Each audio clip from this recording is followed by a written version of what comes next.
This is the Cathode Ray Podcast with Steve and Lewis.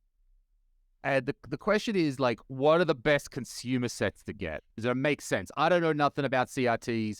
Wow, I'm looking at Facebook Marketplace. There's loads of sets. How do I know? How do I know that one the grandma's got? How do I know that one a guy's selling one for $100? Which one should I get? We're in a position now where you can almost forget about brands sometimes. Because let's face it, there's often instances, especially when you get into PC CRTs, where you'll run into something that's, you don't know the internals of it is actually something really high end, but it just has a different weird name like Dell or something on the outside, and you don't realize it's actually one of the nice Trinitrons or NEC monitors or Mitsubishis or something. And so I think that the best thing you can do is go, okay, if I'm looking for a consumer set, what's the style of consumer set that I want? And what's important? So you're going to need to kind of make a list. Like, let's prioritize a list here. First things. All right, so what's important to me? Well, first off, I want a color set. So that sounds silly, but that literally takes a lot of sets out of the equation.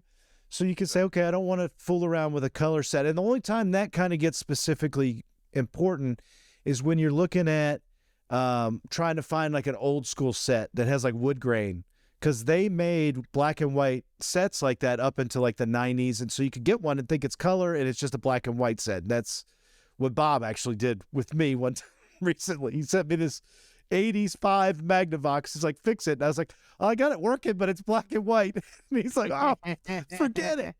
So it's sitting in the garage now. But okay, you pick, you want a color. Then you need to say, what do I want for my inputs? So then you have to pick your inputs. Like, right, do you need component?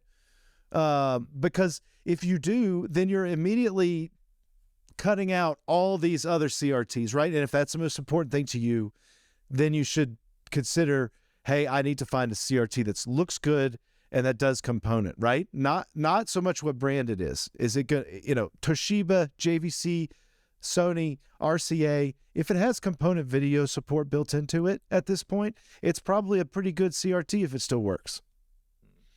That's a good point. But you're not going to be able to find a wood grain 1980s or even like the all black sets. Very rarely are you going to find any of those from the mid 90s. You're going to have to separate what you care about. Now, if you want one of these other style CRTs, you're like Roger, when I talked to him or Bob, they're like, now I want something that's RF, that's wood grain, that works, that's color, that's from that late 70s to early 85, that has that nostalgia and probably pretty much only does RF. Maybe it has composite input.